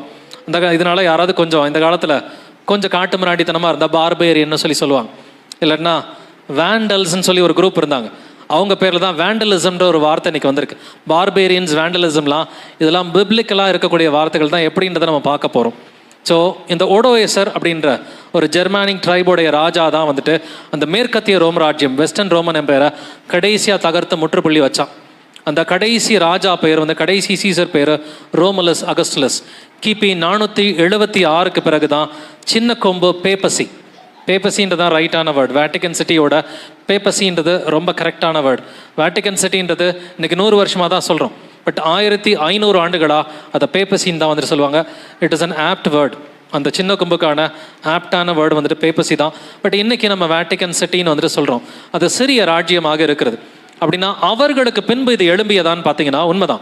கிபி 476 இந்த சிங்கிளாக இருக்கிற ராஜ்யம் வந்துட்டு இது 10 நாடுகளாக வந்துட்டு உடையுது இல்லைங்களா? 10 நாடுகளாக உடைஞ்ச பிறகு கிட்டத்தட்ட ஒரு 50 ஆண்டுகள் கழித்து 538 ஜஸ்டீனியன் அப்படின்ற ஒரு ராஜா வந்துட்டு, இந்த ஜஸ்டின் த கிரேட்னு கேத்தலிக் சர்ச்சில் சொல்லுவாங்க, அவன் போப்புக்கு வந்துட்டு ஒரு பவர் கொடுக்குறான். என்ன பவர் கொடுக்குறான் வந்துட்டு? அரசாணை. போப் எல்லா சபைகளுக்கும் தலைவர் என்று ஒரு அறிவிப்பு வருது. எல்லா கிறிஸ்தவ சபைகளுக்கும் தலைவர் யாருங்க? போப்புன்னு வருது. பட் பைபிள் என்ன சொல்லுது? சபையாகிய சரீரத்திற்கு இயேசு கிறிஸ்துவே தலைவராக இருக்கிறார். இப்போ அந்தி கிறிஸ்து உருவானது எப்பொழுது? இது 538 வந்துட்டு அந்தி கிறிஸ்து உருவாயிட்டான். அவர்களுக்கு பின்பு இந்த 476 10 ராஜ்யங்கள் எஸ்டாப்ளிஷ் ஆகுது. அவர்களுக்கு பின்பு ஆஃப்டர் தம் இதுவும் வந்துட்டு போப்போட காரியத்தில் பேப்பசிக்கு இது கரெக்டாக வருது. அதே போல் இந்த ஒரு அத்தாரிட்டியை வந்துட்டு இது எஸ்டாப்ளிஷ் பண்ணது மட்டும் இல்லாமல் ஸ்டெபிலைஸ் ஆனது கிபி 607 ஃபோக்கஸ் அப்படின்ற ஒரு ராஜா இருந்தான். ஃபோக்கஸ் வெஸ்டர்ன் ரோமன் எம்பையர் தகர்க்கப்பட்டாலும் நல்லா தெரிஞ்சுக்குங்க, western Roman empire, eastern Roman empire என்ற 2 ரோமன் எம்பையர்ஸ் இருந்துச்சு. எத்தனை கால்கள் இருந்துச்சு? இரும்பு கால்கள் வந்துட்டு 2 கால்கள். ரோம ராஜ்யம் இது 2 இருக்கும்ன்றதை கர்த்தர் வெளிப்படுத்தி இருந்தார். 2 கால்கள், 2 ரோம ராஜ்யங்கள். கிழக்கத்திய ரோம ராஜ்யம் மேற்கத்திய ரோம ராஜ்யத்தை குறிக்கிறது. மேற்கத்திய ரோம ராஜ்யம் உடஞ்சிருச்சு, வெஸ்டர்ன் ரோமன் எம்பையர் உடஞ்சிருச்சு. அதுக்கு 50 ஆண்டுகள் கழித்து வந்துட்டு 2 அரச கட்டளைகள் வருது. பட் இந்த 2வது கட்டளையில் ரோம் அனைத்து சபைகளுக்கும் தலைமை இடம் என்று அறிவிக்கப்படுகிறது இல்லைங்களா? இதுவும் பைபிளுக்கு விரோதமானது தான். ஸோ இதன் மூலமாக வந்துட்டு நம்ம 3வது அடையாளமும் நிறைவேறியதை வந்துட்டு பார்க்குறோம். 4வது அடையாளம், அவன் 3 ராஜாக்களை தாழ்த்தி போட்டு அப்படிங்கிறத படித்தோம் இல்லைங்களா? தானியேல் 7ஆம் அதிகாரம் 8வது வசனத்தில் முந்தின கொம்புகளில் 3 பிடுங்கப்பட்டது. He plucked 3 horns. 3 கொம்புகளை பிடுங்கி போட்டான், 3 ராஜாக்களை பிடுங்கி போட்டான். தானியேல் 7:24 படித்தோம், 3 ராஜாக்களை தாழ்த்தி போட்டு. ஸோ 2 வசனம், 8வது வசனம் 24வது வசனம் ஒரே அதிகாரத்தில் 3 ராஜாக்களை தாழ்த்தி போட்டான். இந்த 3 ராஜாக்கள் அந்த காலத்தில், இன்னைக்கு நம்ம புதுசாக மாடர்ன் நேம் சொல்கிறோம் இங்கிலாண்டு, பட் இங்கிலாண்டுக்கு ஒரிஜினல் பேர் ஆங்கிலோ சாக்சன்ஸ்ன்னு சொல்லுவாங்க. இங்கிலாண்டோட ஒரிஜினல் நேம் ஆங்கிலோ சாக்சன்ஸ், இதுதான் இங்கிலாண்டோட பழைய காலத்து பேர். அடுத்து ஃப்ரான்ஸோட பேரை ஃப்ராங்க்னு சொல்லுவாங்க. அதே போல் ஒவ்வொரு ஊர்லேயும் ஸ்பெயினுக்கு இன்னைக்கு ஸ்பெயின்ன்ற பேர் இருக்குது, பட் அந்த காலத்தில் வேறு பேர் வந்துட்டு கொடுத்துருந்தாங்க. அதே போல் போர்ச்சுகலுக்கு அந்த காலத்தில் வேறு பேர். அதே மாதிரி இந்த 10 கொம்புகளில் 3 எஸ்டாப்ளிஷ்டு ராஜ்யங்களாக இருந்த த ஹெருலை, த ஆஸ்ட்ரோகாட்ஸ் அண்ட் த வேண்டல்ஸ். ஸோ இந்த 3 பேரையும் ஜஸ்டீனியன் அப்படின்ற ராஜாவினுடைய துணையோட இவங்க கம்ப்ளீட்டாக தகர்த்து போட்டாங்க. யார்? போப்புக்கு சப்போர்ட் பண்ணி, இவங்கெல்லாம் எங்களுக்கு கீழ்ப்படிய மாட்டேன்னு, இவங்கெல்லாம் வந்துட்டு போப்புக்கு கீழ்ப்படியாத கூட்டமாக இருந்துச்சு. இந்த 3 ராஜ்யங்களும், இந்த ஹெருலை, ஆஸ்ட்ரோகாட்ஸ், வேண்டல்ஸ், இவர்கள் 3 ராஜ்யங்களும் போப்புக்கு தலை வணங்காத ராஜ்யங்களாக இருந்துச்சு. இதெல்லாம் அந்த காலகட்டங்களில் 535, 533 இந்த காலகட்டங்களிலே பார்த்தீங்கன்னாக்க இவர்களை வந்துட்டு அந்த சின்ன கொம்பு ஜஸ்டின் என்ற ராஜாவின் துணையோட இவர்கள் தகர்த்து விட்டார்கள். இந்த வார்ஸ் எல்லாம் பார்த்தீங்கன்னா காத்திக் வார்ஸ், வேண்டலிக் வார்ஸ், இது எல்லாமே வந்துட்டு இதுக்கான ஹிஸ்ட்ரி வந்துட்டு நம்மகிட்ட இருக்குது. ஸோ 3 ராஜாக்களை தாழ்த்தி போட்ட இந்த 4வது அடையாளமும் போப்புக்கும் வேட்டிகன் சிட்டி பேப்பசிக்கு தான் இது பொருந்துகிறது.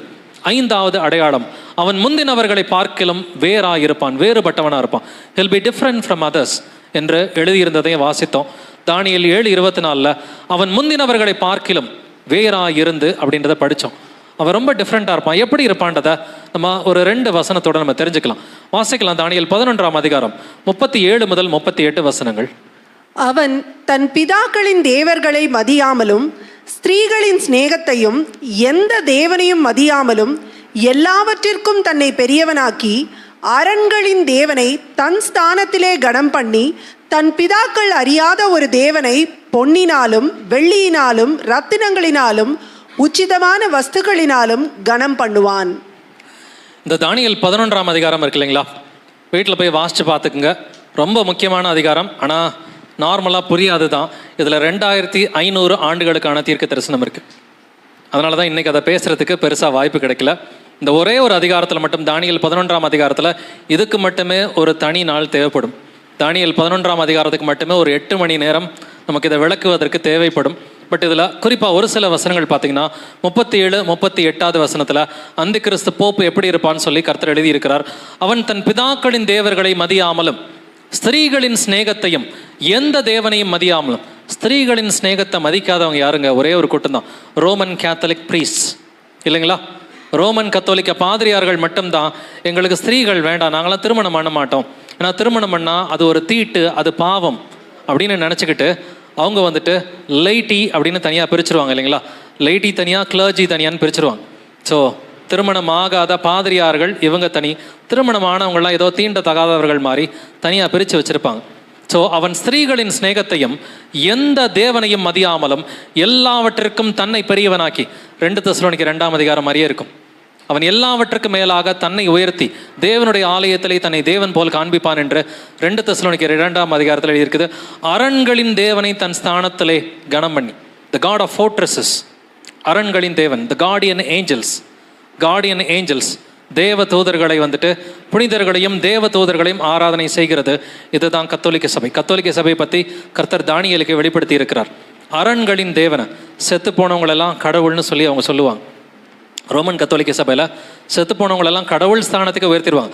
ஆல் சோல்ஸ் டே, ஆல் சயின்ஸ் டே, இதெல்லாம் கடைபிடிச்ச ஆட்கள் தான். நான் ஒரு எக்ஸ் கேத்தலிக்காக இருக்கிறதுனால இந்த பாரம்பரியம்லாம் கொஞ்சம் தெரிஞ்சு தான் வந்துட்டு வச்சுருந்தோம். ஸோ இவன் எப்படி இருப்பானா, முந்தினவர்களை பார்க்கலும் வேறுபட்டவன் என்று வேதம் சொல்கிறது இல்லைங்களா? எப்படி வேறுபட்டு இருப்பார்கள்? இவங்க திருமணம் பண்ண மாட்டாங்க. இவங்க கும்பிடுற கடவுள் யார்? வந்துட்டு அரண்களின் தேவன், கார்டியன் ஏஞ்சல்ஸ், இவங்கள தான் இவங்க கும்பிடுவாங்க. புனிதர்களையும் கார்டியன் ஏஞ்சல்ஸை கும்பிடுவாங்க. இது தானியேலுக்கு மட்டும் கர்த்தர் வெளிப்படுத்தல, அப்போஸ்தலன் பவுலுக்குமே கர்த்தர் வெளிப்படுத்தி இருக்கிறார். வாசிக்கலாம். 1 திமோத்தி 4ஆம் அதிகாரத்தில் முதல் 3 வசனங்களை வாசிக்கலாம். ஆகிலும் ஆவியானவர் வெளிப்படையாய் சொல்லுகிறபடி பிற்காலங்களிலே மனச்சாட்சியில் சூடுண்ட பொய்யருடைய மாயத்தினாலே சிலர் வஞ்சிக்கிற ஆவிகளுக்கும் பிசாசுகளின் உபதேசங்களுக்கும் செவி கொடுத்து விசுவாசத்தை விட்டு விலகி போவார்கள். விவாகம் பண்ணாதிருக்கவும் அந்த பொய்யர் கட்டளையிடுவார்கள். ஆகிலும் ஆவியானவர் வெளிப்படையாய் சொல்லுகிறபடி, என்டையர் பைபிளே ஆவியானவர் வெளிப்படையாக எழுதுனது தான் இல்லைங்களா? என்டையர் பைபிளில் ஆவியானவர் வெளிப்படையாக எழுதுனதெல்லாம். அதுலேயும் அப்படின்னா ஆவியானவர் என்ன சொல்கிறாரு? அண்டர்லைன் பண்ணிக்கோ அப்படிங்கிறாரு. ஆவியானவர் வெளிப்படையாய் சொல்லுகிறபடி பிற்காலங்களிலே கடைசி நாட்களிலே மனசாட்சியில் சூழ்ந்த பொய்யருடைய மாயத்தினாலே. ஸோ மனசாட்சியை அவங்களுக்குலாம் இருக்காதுன்றார். எப்படி இருப்பாங்களாம்? மனசாட்சியே இல்லாமல் மனசாட்சியில் சூடுண்ட பொய்யருடைய மாயத்தினாலே சிலர் வஞ்சிக்கிற ஆவிகளுக்கும் பிசாசுகளின் உபதேசங்களுக்கும் செவி கொடுத்து. வஞ்சிக்கிற ஆவிகளும் பிசாசுகளின் உபதேசங்களும் எப்படி தெரியுமா இருக்கும்? விவாகம் பண்ணக்கூடாது, திருமணம் பண்ணுறது தப்பு, விவாகம் பண்ணக்கூடாதுன்னு சொல்லுவாங்க. 3வது வசனத்தில் சில சாப்பாடு சாப்பிடக்கூடாதுன்னு சொல்லுவாங்க. லென்ட் சீசனில் கறி சாப்பிடக்கூடாதுன்னு சொல்கிற ஒரே ஒரு சபை ரோமன் கத்தோலிக்க சபை. திருமணம் பண்ணக்கூடாது, கறி சாப்பிடக்கூடாதுன்னு சொல்கிற ஒரே ஒரு சபை ரோமன் கத்தோலிக்க சபை. நம்ம தானியேலையும் படித்தோம், அவன் ஸ்திரீகளின் சிநேகத்தை விரும்ப மாட்டான், அரண்களின் தேவனை தான் வந்துட்டு அவன் மதிப்பான் என்பதை பார்த்தோம். அதே தான் அப்போஸ்தலன் பவுல் மூலமாக ஆவியானவர் 2 சாட்சிகளாக எழுதி வைத்திருக்கிறார். அப்படின்னா ஹில் பி டிஃப்ரெண்ட், அவன் முந்தினவர்களை பார்க்கலும் வேறுபட்டவனாக இருப்பான் என்பது இது போப்பினுடைய ராஜ்யத்திற்கு இது அழகாக ஒத்துப்போகுது. எப்படி வேறுபட்டவனாக இருக்கிறான்? அவன் மத தலைவராகவும் இருக்கிறான், அதே போல் வத்திக்கான் நாட்டினுடைய ராஜாவாகவும் இருக்கிறான். வத்திக்கான் நாட்டுடைய ராஜாவும் அவன் தான், மதத்துக்கு தலைவன். அதனால தான் அந்த 2வது மிருகம் எப்படி இருக்குதான், அது ஆட்டுக்குட்டியை போல இருக்குது. வெளிப்படுத்தின விசேஷம் 13ஆம் அதிகாரத்தில் 2ஆம் மிருகம் எப்படி இருக்குது, பார்க்கறதுக்கு ஆட்டுக்குட்டியை போல இருக்குது. ஆனால் அதனுடைய பேச்சு எப்படி இருக்குது, வலு சர்ப்பத்தை போல பேசியது. It speaks like a dragon, இல்லைங்களா? அந்த 2ஆம் மிருகம் மட்டும் ரொம்ப கேர்ஃபுல்லாக இருக்கணும். 2ஆம் மிருகம் வெளியில் பார்க்கறதுக்கு போப்ஸ் எல்லாம் எப்படி இருப்பாங்க, வெள்ளை சட்டையை போட்டு வயசானவங்களா 80, 85, 90 இந்த வயசில் பார்க்கறதுக்கு ஆட்டுக்குட்டியை போல இருப்பாங்க. ஆனால் பேச்சு வார்த்தையெல்லாம் அது டிராகன் மாதிரி தான் வந்துட்டு இருக்கும், வலு சிற்பத்தை போல் இருந்தது. ஸோ இந்த பேப்பசி வேட்டிகன் சிட்டி எப்படி இருக்குது, it's a church and a state. Roman Catholic search is not a search, it is a kingdom. இதுதான் ரோம ராஜ்யத்தினுடைய ஃபைனல் வெஸ்டேஜஸ் வந்துட்டு இவைகள் தான். ஒன்று யூரோப்பியன் யூனியன் இருக்குது, பொலிட்டிக்கலாக அது ரிலீஜியஸாக வந்துட்டு கேத்தலிக் சபை.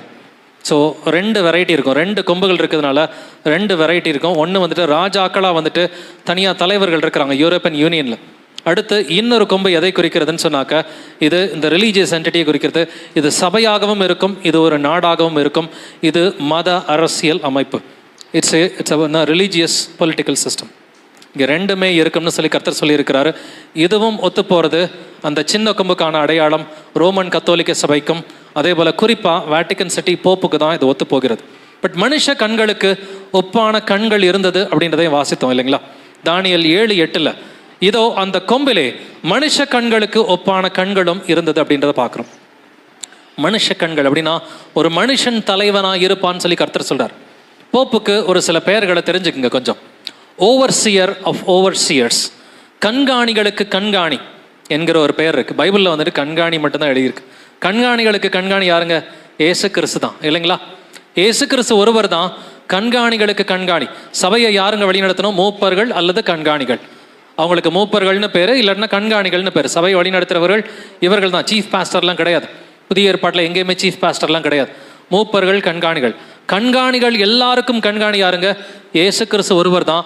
அவருடைய பட்டத்தை எடுத்துக்கிட்டது அந்த கிறிஸ்து போப்பு தான். பிஷப் ஆஃப் பிஷப்ஸ், ஆயர்களுக்கு ஆயர். ஏசு கிறிஸ்து தான் பிரதான மேய்ப்பன் என்பது நமக்கு தெரியும். பட் பிரதான மேய்ப்பன் வந்துட்டு இவங்க போப்புன்னு சொல்லி சொல்லுவாங்க. Father of fathers.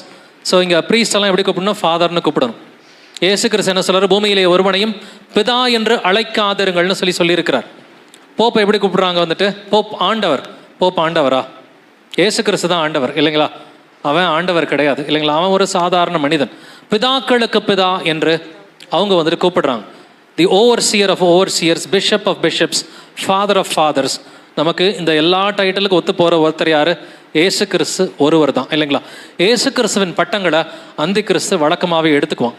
ஏன்னா அந்தி கிறிஸ்துவனுடைய ஒரே மோட்டிவ் என்னது? பிசாசனுடைய ஒரே மோட்டிவ் என்னது? நான் உன்னதத்திற்கு ஏறுவேன், உன்னதற்கு ஒப்பாவேன், இல்லைங்களா? நமக்கு ஏசாயா 14:12 வாசிக்கிறோம். உன்னதத்திற்கு ஏறுவேன், உன்னதற்கு ஒப்பாக மாறணும். நீங்கள் ஏசாயா 14 எசேக்கியேல் 28 வீட்டுக்கு போய் வாசிச்சுங்க. இந்த 2லையுமே பிசாசனுடைய ஒரே மோட்டிவ் என்னது? கடவுளுக்கு இணையாக மாறணும், கடவுளை விட பெரிய லெவலுக்கு போகணும். அதே ஆட்டிடியூடு வந்துட்டு அந்தி கிறிஸ்து இந்த பூமியிலே மாம்சத்தில் வெளிப்பட்ட தேவனாகிய இயேசு கிறிஸ்துவின் பட்டங்கள் எல்லாத்தையும் தனக்குன்னு சொல்லி எடுத்து வச்சுக்குவோம். பட் அதே போல் அவனுக்கு பெருமையானவைகளை பேசும் வாய் இருந்தது அப்படின்றதையும் நம்ம பார்த்தோம், இல்லைங்களா? பெருமையானவைகளை பேசும் வாய். தானியேல் 7:8 பெருமையானவைகளை பேசும் வாய் என்பதை நம்ம வாசித்தோம். தானியேல் 7:8 ஏற்கனவே வாசிச்சிட்டோம். தானியேல் 7:11 ஏற்கனவே வாசித்தோம். அந்த கொம்பு பெருமையான பேச்சுகளை பேசினது நிமித்தம் அந்த மிருகம் கொலை செய்யப்பட்டது.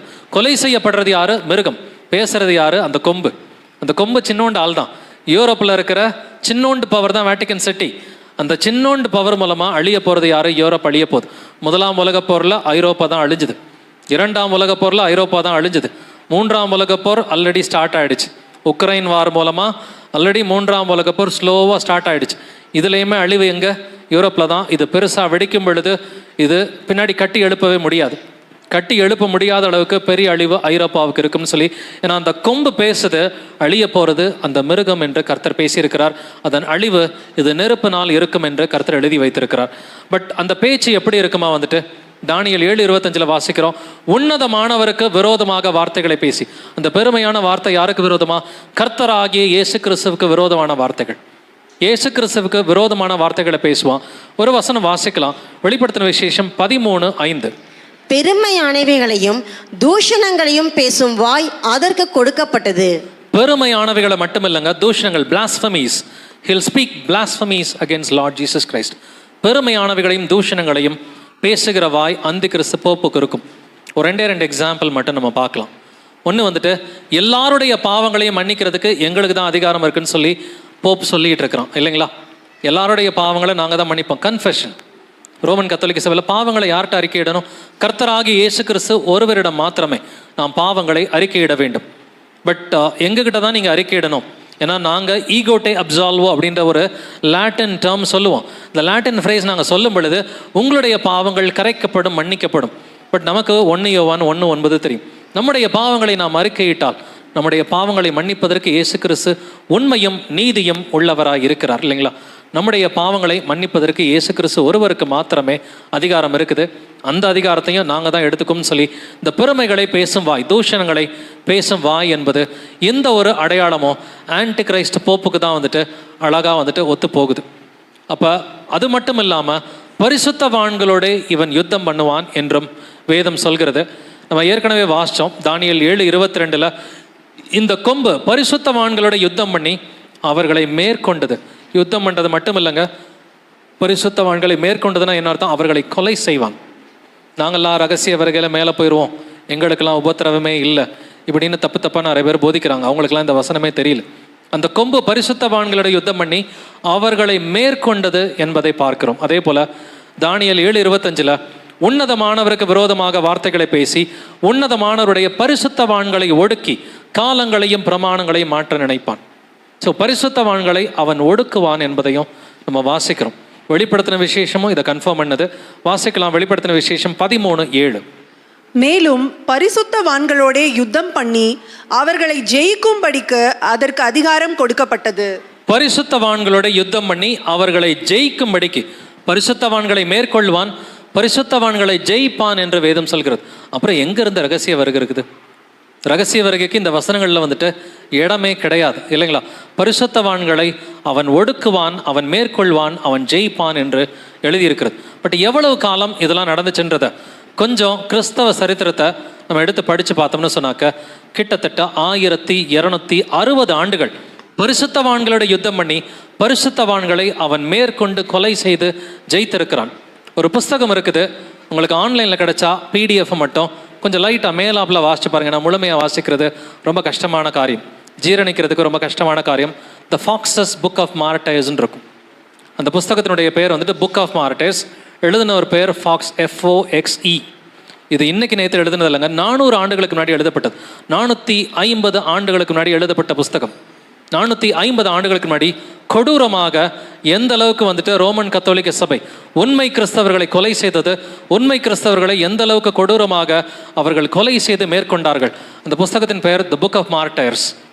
த புக் ஆஃப் மார்டைர்ஸ் எழுதின ஒரு பேர் John Foxe, John FOXE, the Foxe's book of martyrs அப்படின்னு சொல்லுவாங்க.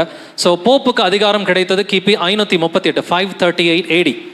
போப் அரெஸ்ட் பண்ணி நெப்போலியன் ஜெயிலில் போட்டது 1798, 1260 ஆண்டுகள். இந்த 1260ன்றது ரொம்ப ஸ்பெஷல் நம்பர். பைபிளில் 7 இடத்துல இருக்குது, 1-2 வசனம் இல்லை, 7 வசனங்கள் இருக்குது. வெளிப்படுத்தின விசேஷத்தில் 5 இடத்துலையும், தானியல் புஸ்தகத்தில் 2 இடத்துலையும் இருக்கிற இந்த 1260 ஆண்டுகள் பரிசுத்தவான்களோட யுத்தம் பண்ணி லட்சக்கணக்கான பேர்கள் மட்டும் இல்லைங்க, கோடிக்கணக்கான உண்மை கிறிஸ்தவர்களை கொலை செய்திருக்கிறார்கள். என்ன காரணம்னு பார்த்தீங்கன்னா, வீட்டில் பைபிள் வச்சுருந்தா எரிச்சிருவாங்க, பைபிள் எல்லாம் ஆளை எரிச்சிருவாங்க.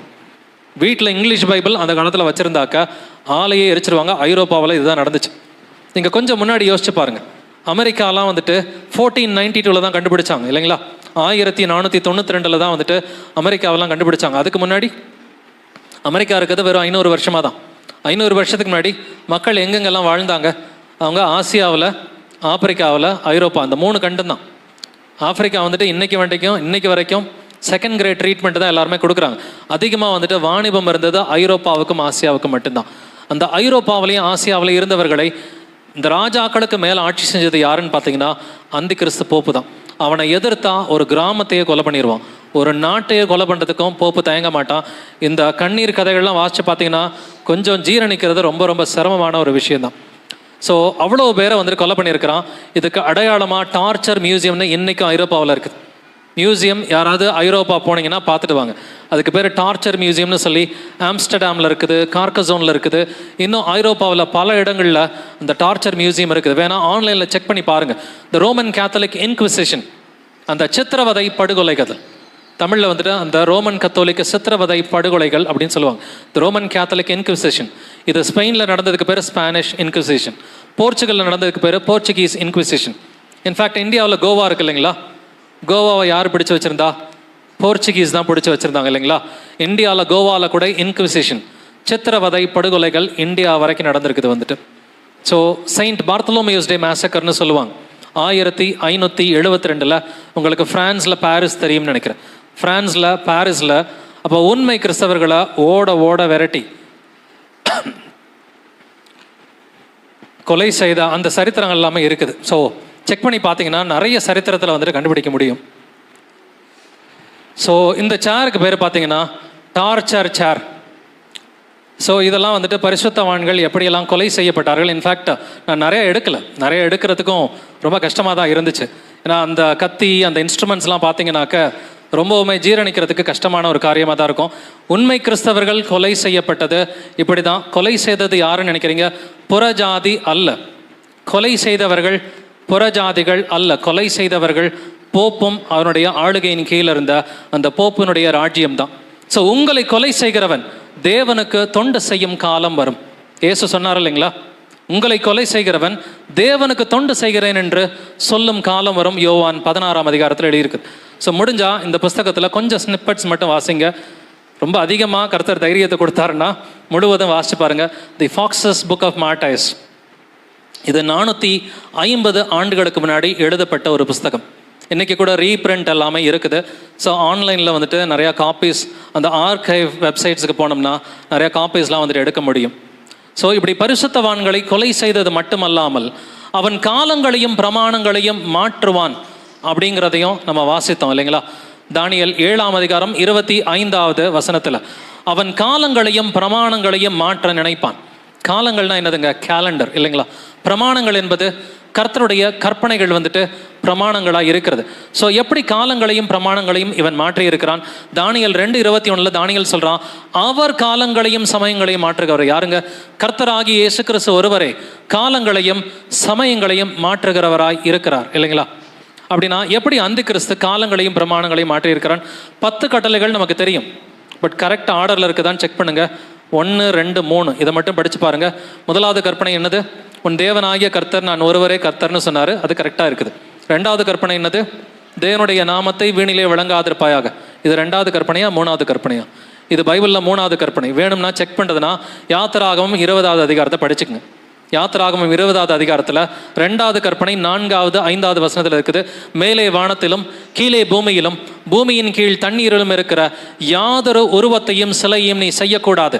செய்தால் 3ஆம் 4ஆம் தலைமுறை மட்டும் உன்னை தண்டித்து தீர்ப்பேன்னு கர்த்தர் சொல்கிறார். அந்த கட்டளையவே காணும். ஸோ ரோமன் கேத்தலிக் சர்ச்சில் சின்ன வயசில் 10 வயசில் த ஃபர்ஸ்ட் கம்யூனியன் புதுநன்மைன்னு கொடுப்பாங்க. அந்த புதுநன்மையில் சின்ன பிள்ளைங்க தப்பாக தான் 10 கற்பனைகளை படிப்பாங்க. ஸோ சிறு வயதிலிருந்தே ஏமாற்றப்படுகிறார்கள். ரோமன் கத்தோலிக்க சபையில் இந்த ஏமாத்து வேலை ஆரம்பிக்கிறது எங்கே? குழந்தையிலிருந்தே ஏமாத்து வேலை ஆரம்பிக்குது. குழந்தை பிறந்தனுமே ஞானஸ்நானம். குழந்தைக்கு ஞானஸ்நானம் தேவையில்லை. குழந்தைகள் எல்லோரும் பரிசுத்தமாக தான் இருக்கிறாங்க. பாவம் என்பது கொஞ்சம் வயதான பின்பு தான் வந்துட்டு வரும். ஸோ கட்டளைகளை அவன் மாற்றிட்டான். 2வது கற்பனை இல்லை. பட் எப்படி வந்துட்டு 10 வந்துச்சு? 9 தானே இருக்கணும். கடைசி 2ஐயும் பாருங்கள், இது ஒரே கட்டளை. 2ஆக உடச்சு போட்டான். உன்னுடைய அயலானுடைய மனைவி இச்சிக்காத, அவனுடைய ஆடு மாடு வீடு பொருள் எதையுமே இச்சிக்காத. இது ஒரே கற்பனை, 10வது கற்பனை. அதை உடச்சி 2ஆக போட்டுட்டான். ரெக்கன்சிலேஷன் மேலாப்பில் பார்த்தா ஈஸியாக தெரியும். பட் ஒரு கற்பனையை காணா, இன்னொரு கற்பனையை 2ஆக உடச்சி வந்துட்டு போட்டிருக்கிறான். ஸோ ரோமன் கத்தோலிக்க சபையில் கர்த்தருடைய கற்பனைகளில் அந்த சிலை வழிபாடு கட்டளையை அவங்களுடைய கன்வீனியன்ஸுக்கு எடுத்துருக்கிறாங்க. 2வது காலங்கள். இந்த கேலண்டர்ஸோட அந்த காலத்தில் இருந்த ஏன்ஷியன் கேலண்டர்ஸ்லாம் நீங்கள் பார்த்தீங்கன்னா இஜிப்சியன் கேலண்டர் இருக்குது, சுமேரியன் கேலண்டர்ஸ், அடுத்து Roman calendar, Germanic calendar, Indian calendar, நிறைய கேலண்டர்ஸ் இருக்குது.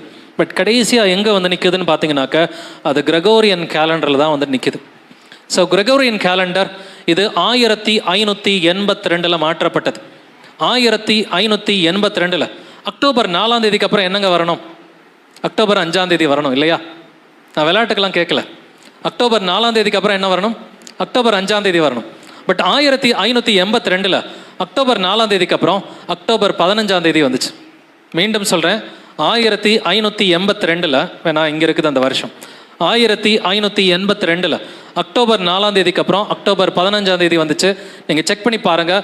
போப் கிரெகோரி அப்படின்ற ஒரு அந்தி கிறிஸ்து போப் வந்துட்டு அவன் கேலண்டரையும் மாற்றிருக்கிறான். ஏன்னா சூரிய கடிகாரத்தின்படி இன்னைக்கு கேலண்டர் இருக்குது. இன்னைக்கு நம்மளுடைய கேலண்டருக்கு பேர் என்ன சொல்லுவோம்? சோலார் கேலண்டர் இல்லைங்களா? சோலார் கேலண்டர், சூரியனை மையமாக கொண்ட கேலண்டர். ஒரு வருஷத்துக்கு எத்தனை நாட்கள் சோலார் கேலண்டர் படி? 365.2425 சம்திங் சொல்லுவோம் இல்லைங்களா? ஸோ 25ன்னு வேணால் ரவுண்ட் ஆஃப் பண்ணி வச்சுக்கலாம். 365.25. அந்த 0.25 ஒரு கால்வாசி இருக்கிறதுனால தான் 4 வருஷத்துக்கு ஒரு லீப் இயரில் ஒரு எக்ஸ்ட்ரா டே வரும் இல்லைங்களா? இது சோலார் கேலண்டர். பட் பைபிளில் இதெல்லாம் கிடையாது. பைபிளில் பழைய ஏற்பாட்டில் நோவா காலத்தில் வெள்ளம் வந்துச்சு இல்லைங்களா? போய் படித்து பார்த்துக்குங்க. ஆதி ஆகமத்தில் நோவா காலத்தில் வெள்ளம் வந்தப்ப எத்தனை நாட்கள் வந்தது?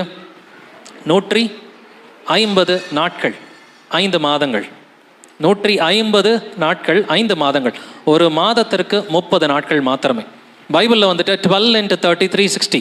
இதுதான் பைபிள் கேலண்டர். இதுக்கு பேர் லூனி சோலார் கேலண்டர். சந்திரனையும் சூரியனையும் மையமாக கொண்ட கேலண்டர் தான் Luni solar calendar.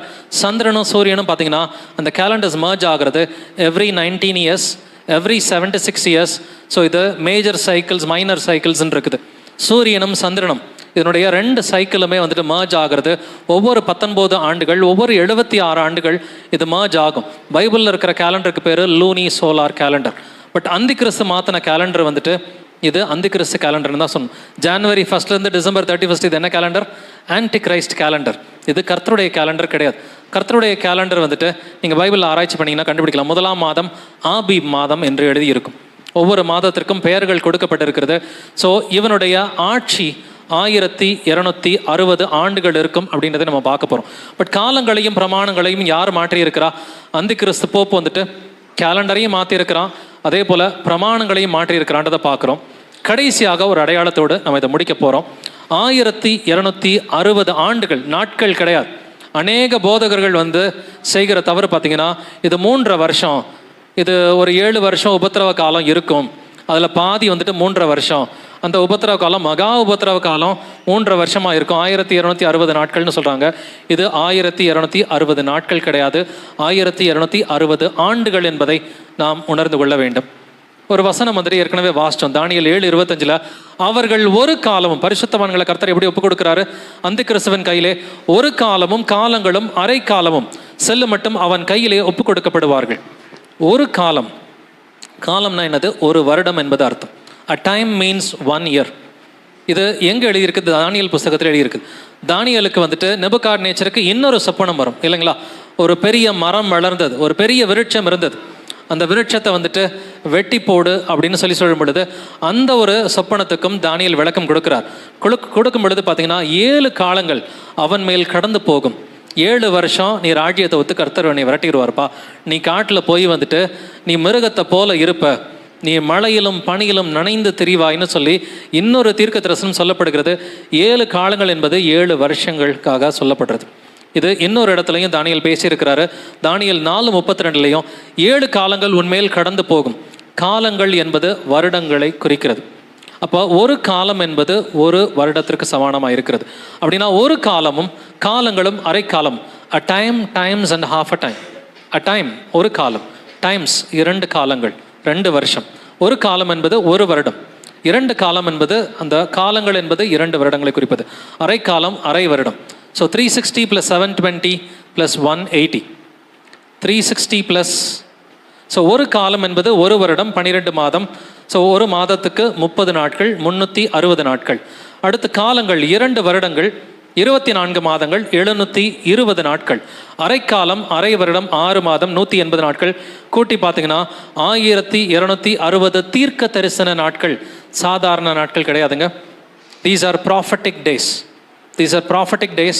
1 prophetic day is equal to 1 year அப்படின்றத கர்த்தர் சொல்லியிருக்கிறார். ஒரு தீர்க்க தரிசன நாள் என்பது ஒரு வருடத்திற்கு சமானமாக இருக்கிறது. இதுக்கு பைபிளில் மட்டும் 80 வசனங்கள், நான் பார்த்தது பர்சனலாக 80 வசனங்கள் பார்த்துருக்குறேன். இன்னும் அதிகமாக கூட இருக்கும். ஒரு நாள் என்பது ஒரு வருடத்திற்கு சமமாக அட்லீஸ்ட் 80 வசனங்கள் இருக்குது. அதில் ஒரு 2-3 வசனங்களை மட்டும் நம்ம இப்போ பார்க்க போகிறோம். வாசிக்கலாம். என்ன ஆகும்? 14:34, நம்பர்ஸ் 14:34. நீங்கள் தேசத்தை சுற்றி பார்த்த 40 நாள் இலக்கத்தின்படியே ஒவ்வொரு நாள் ஒவ்வொரு வருஷமாக நீங்கள் 40 வருஷம் உங்கள் அக்கிரமங்களை சுமந்து என் உடன்படிக்கைக்கு வந்த மாறுதலை உணர்வீர்கள். ஒவ்வொரு நாள் ஒவ்வொரு வருஷமாக. ஸோ கானான் தேசத்திலிருந்து இஸ்ரவேல் மக்களை கர்த்தர் விடுவித்து கூட்டிகிட்டு வருகிறார் இல்லைங்களா? வனாந்தரத்துக்கு விடுவிச்சு கூட்டிகிட்டு வந்து மோசே வந்துட்டு ஒரு 12 பேரை வந்துட்டு ஸ்பைஸாக அனுப்புகிறான் இல்லைங்களா? உளவு பார்க்கறதுக்காக. எகிப்து தேசத்திலிருந்து அவர்களை விடுவித்து கூட்டிகிட்டு வந்துட்டு அந்த வில்டர்னஸ் அங்கேருந்து கானான் தேசத்துக்கு போகிறப்ப 12 பேரை உளவு பார்த்துட்டு வாங்கன்னு சொல்லி அனுப்புகிறான். அவங்க எத்தனை நாள் உளவு பார்த்துட்டு வந்தாங்க? 40 நாட்கள் இல்லைங்களா? பட் அவங்க கீழ்ப்படியாததுக்கு கர்த்தர் எத்தனை வருடங்கள் தண்டித்தார்? அந்த 40 நாட்களுக்கு பதிலாக 40 வருடங்கள் தண்டித்தார். இங்கே தண்டனைக்குரிய வசனம் தான். நீங்கள் தேசத்தை சுற்றி பார்த்த 40 நாள் இலக்கத்தின்படி ஒவ்வொரு நாள் ஒவ்வொரு வருஷமாக நீங்கள் 40 வருஷம் உங்கள் அக்கிரமங்களை சுமந்து என் உடன்படிக்கைக்கு வந்த மாறுதலை உணர்வீர்கள். உடன்படிக்கையை பண்ண பிறகு தப்பு பண்ணால் ஒரு நாளைக்கு பதிலாக ஒரு வருஷம் கர்த்தர் தண்டிப்பார். ஸோ இங்கே ஒவ்வொரு நாள் ஒவ்வொரு வருஷமாக. So 1 day 1 year principle. இது பப்ளிக்கலான ஒரு பிரின்சிபல் தான். இங்கே மட்டும் இல்லை, எசேக்கியேல் 4ஆம் அதிகாரம் 6ஆம் வசனம் வாசிக்கலாம்.